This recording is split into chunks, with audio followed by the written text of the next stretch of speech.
What is going on, you guys? It is your boy Jesse Almeida here on YouTube and on Beantown Takes. And this is not a podcast, guys. This is not a podcast that I'm doing. This is a live rant that I'm doing. I'm on Instagram Live right now doing this. And the reason why I'm making this rant is because, one, it's fresh. And two, this is absolutely unacceptable. This is absolutely unacceptable with this Boston sports team. And by this Boston sports team, I'm talking about the Boston Red Sox. Congratulations to the Boston Red Sox and the front office staff and everybody who works there pretty much and runs that organization. They officially get the Fool's Gold name for Boston sports. That used to be owned by the Boston Bruins. That has now been taken over by the Boston Red Sox because, my God, this team don't suck. They absolutely blow.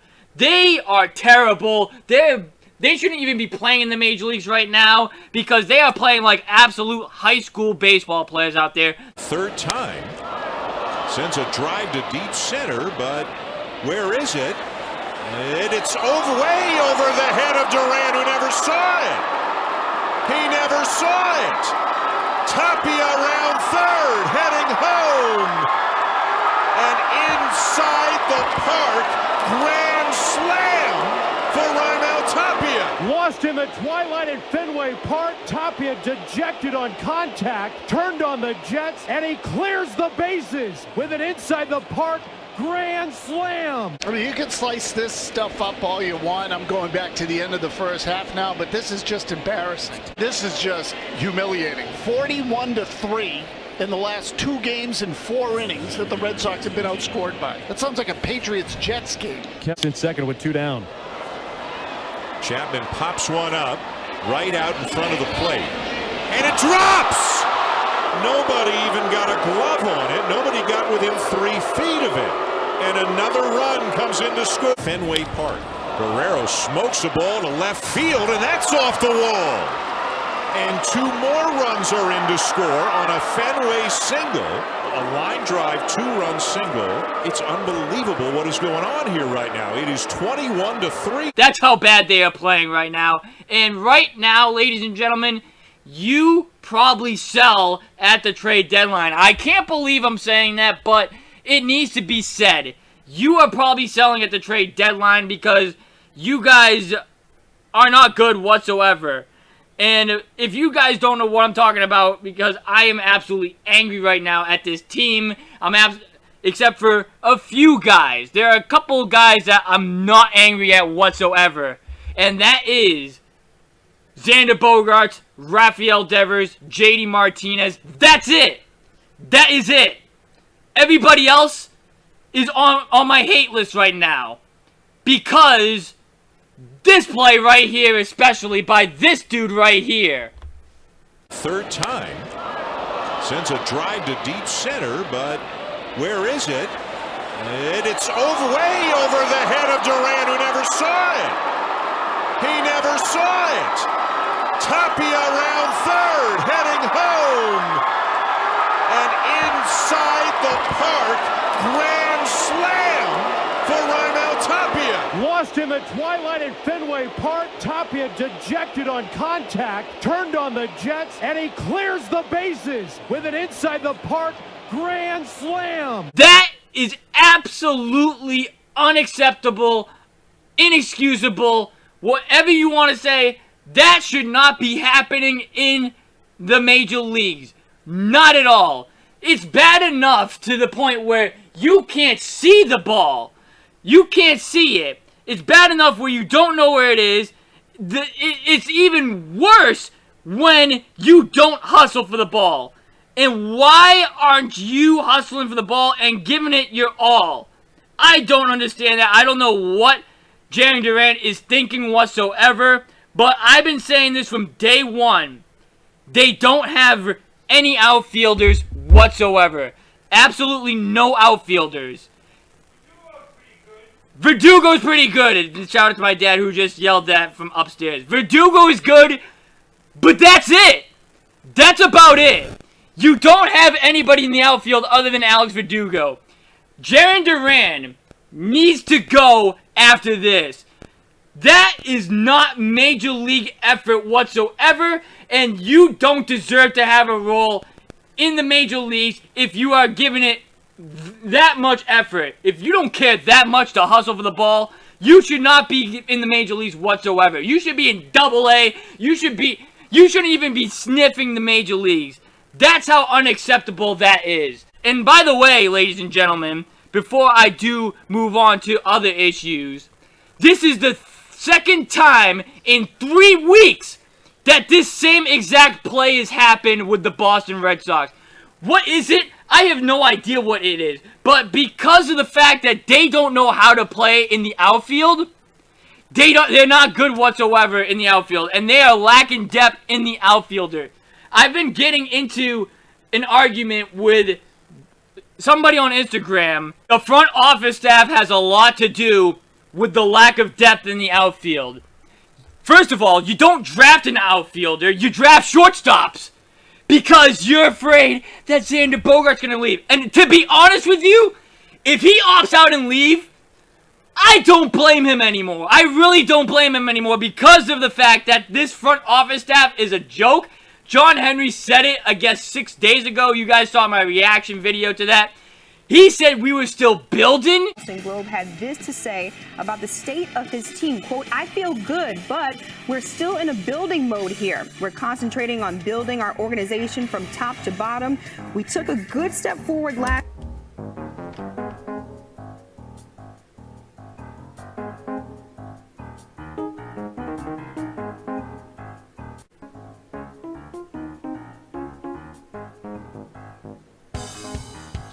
You're in building mode? What do you mean you're in building mode? You guys keep saying you were 2 wins away from a World Series last year. Excuse my language, but what the fuck are you talking about? Really? You're still building? You were 2 wins away from going to the World Series, but you're still building? That is absolutely a joke. Sell the team. Sell the team. Someone said you could take Tommy Pham and Naquin from us.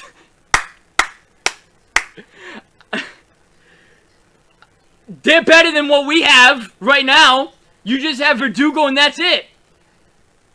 And I saw this picture the other day too. Oh man, what could have been. I'll even show my Instagram live to this picture right here. Oh, I just died seeing this picture. When I saw this picture, ladies and gentlemen, I thought, damn, we made a huge mistake, and now look at us. We really should have just paid Betts. We really should have kept Benintendi for that god-awful trade with Franchy Cordero. He sucks at first base, too. They don't have a first baseman either.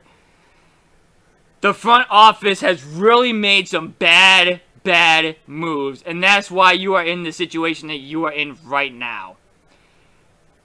And to the benefit of the doubt to the front office staff, real quick, Mookie Betts said the other day that if the Red Sox gave them the same offer that the Dodgers did, he would have accepted it. I don't believe that. I don't believe that one bit, because before all the pandemic hit, I guarantee you, he was looking for a $400 million deal. Because when the pandemic hit, he pretty much took whatever he could. He got 12 years at $365 million. He was offered 10 at $300 for the Red Sox. $65 million is going to make that big of a difference. And your AAV's less with the Dodgers. I don't buy that that was the number that you were looking for with the Red Sox. I don't buy it. I don't buy it. So, you could give them a little bit of slack with Betts, but the Benintendi trade, you absolutely fumbled the bag with that trade. And you ruined Benintendi on your team because you wanted him to hit for more power. That's not his game. That wasn't Dustin Pedroia's game at all. But you kept him. And now look at your outfield. You can't even play defense either. And that brings me to recently, a recent move that the Red Sox made. 2 of them. That has cost them their lack of depth in the outfield as well. And I'm just going to bring it right to the picture here. Kyle from Waltham, Schwarber. Why did you let this guy go? Why did you let him go? I don't understand it. He is having a fantastic season, and he's worth the money over Story right now. I bet you guys wish that you had him over Trevor Story right now. Trevor Story has done absolutely nothing for your team. And I said it from day one. I don't know if I like that move. I didn't know if I liked that move from the start. Because that's possibly going to push Bogarts out the door. That's your franchise player. And it fulfilled a spot that you really didn't need. Christian Arroyo was fine at second base. Good defensively. I don't need it. Power hitting from the second base spot. I don't need that. I need a guy who can play the second base and play defense good from second base. Arroyo fits that. So, you needed first base. You needed outfield. Schwarber can play the outfield. And he showed to you last year that he can play some first base. He's a better first baseman than Bobby Dolbeck and Franchi Cordero right now. Schwarber stats. We're going to go to Schwarber stats. Schwarber. Let's go to Schwarber right now. And if I am thinking off the top of my head, I think he has at least 20 home runs. He has... Okay. This is how much of a joke this is. His batting average is not as good. He's hitting .208. But he has 29 homers and 60 RBIs. And you replaced him pretty much with Trevor Story, who is hurt right now, by the way. Who hasn't played as good as Kyle Schwarber this year. Let's see. Trevor Story, 15 home runs, 221 batting average at 58 RBIs. So the RBI numbers are about the same. But, man, the home runs. And what's the... I'm going to take a look at the OPS. The OPS is a big difference. He has a 713 OPS, while Schwarber has an 820. A slugging percentage of .503 for Schwarber compared to .423 with Story.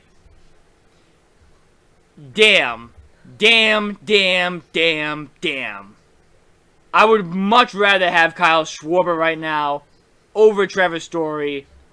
And I just don't get what the hype was with Trevor Story one bit when they first signed him.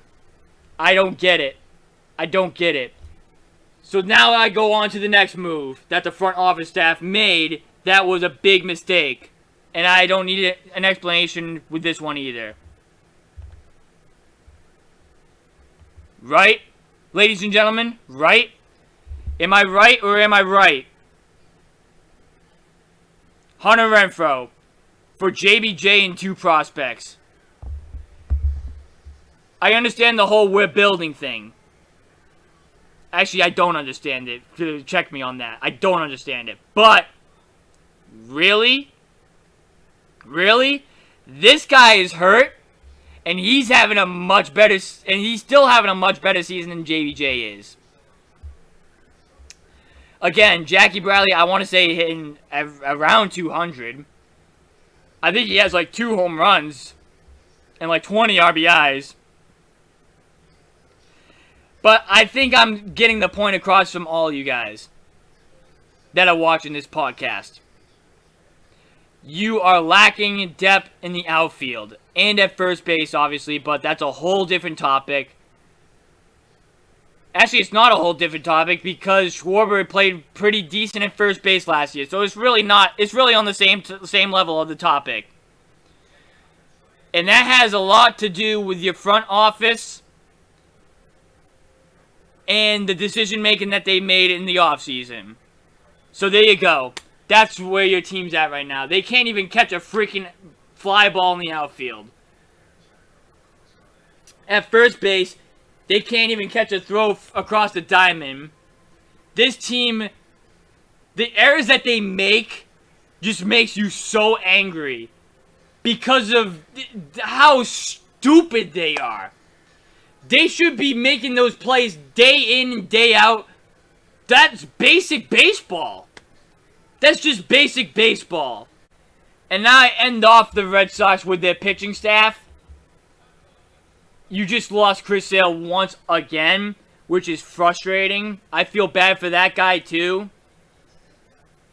But still, he can't just stay on the diamond. Nathan Eovaldi pitched tonight. He gave up 6 runs, I believe. The bullpen is absolutely god-awful. Where is Matt Barnes? Excuse me. I am sorry. Where is Matt Blows? Because he has been missing in action for this whole entire season.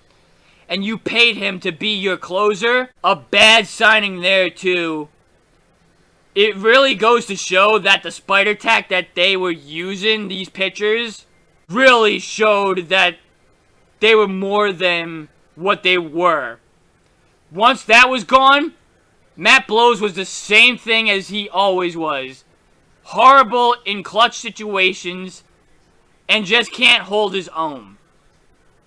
Nathan Eovaldi has been mediocre. He's been on the injured list too. Nick Pivetta hasn't been as good this year. He's been better recently, but he hasn't been the pitcher that we were hoping he was going to be. Rich Hill has been awful. James Paxton is missing in action. He hasn't even seen the light of day. And we're just pretty much pitching people from the minor leagues for the starting pitching. So you could have really used some pitching help too. I hate to say this, but I really think they are going to sell at the deadline. I really think that because of the fact that they are fool's gold, and the front office staff has seen it, you are going to be selling at the deadline. I think that this whole struggling situation with the Red Sox, with how they're getting blown out recently and they've been dealing with injuries, they're going to use that as an excuse to sell at the deadline. And honestly, if I'm Bogaerts, if I'm JD, if I am Devers, please get me the hell away from this team before it just collapses right on you. Unless they really do want to stay that bad, where they want to finish their careers or whatnot. Because I know that's the case with Bogaerts at least. I don't know if that's the case with Devers. I actually do know that that's the case with JD. But he has been concerned with how this team be going forward. He has expressed his concerns for that. So his mind could be changing on that. But I at least do know that Bogaerts wants to be here for his entire career. You've seen that with his negotiations and whatnot and how he's expressed that he's want to stay. But man, if he leaves, if Bogaerts leaves, I don't blame him at this point. Because the front office staff has officially became a joke. They are officially fool's gold. Oh, wait a minute. And how can I forget the biggest part? The biggest part is the fact that former Red Sox players are even roasting this front office staff.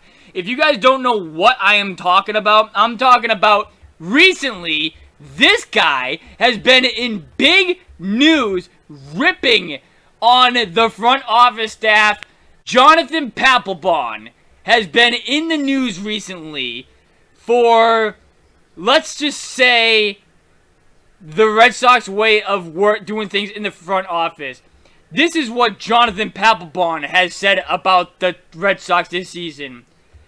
If the Red Sox want to create something for a long-term ability to compete year in and year out, they will have to keep both of them. And by both of them, he's talking about Devers and Bogaerts. But I think the problem with the Red Sox office and many front offices is they think they can outsmart the system. And we can go find somebody else who can replace them. But here's what you don't know, man. You can't replace clubhouse guys. And you can't replace the guys who bring it every day and make sure the rest of the guys bring it every day.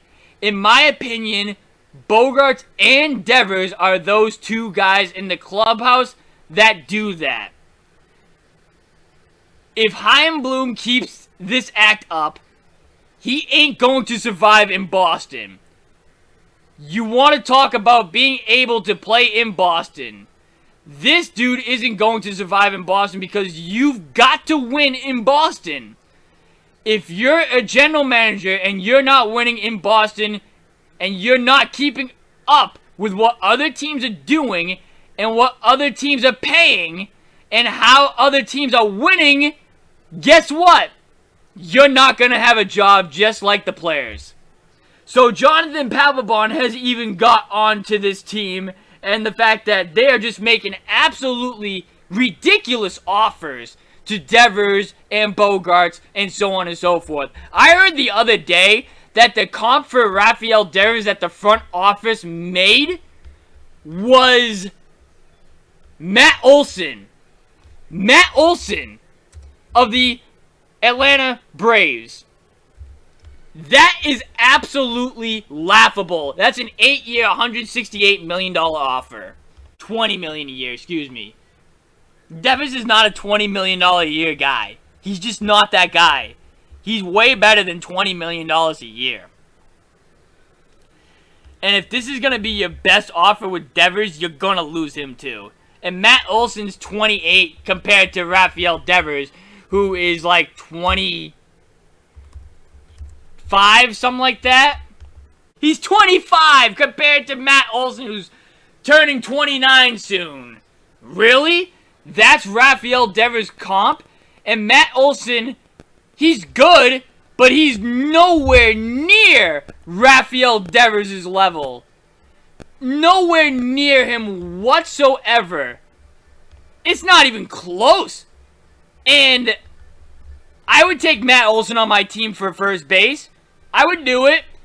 But he's not on the same stratosphere as Rafael Devers. And now I'm going to move on to the Hall of Famer, David Ortiz.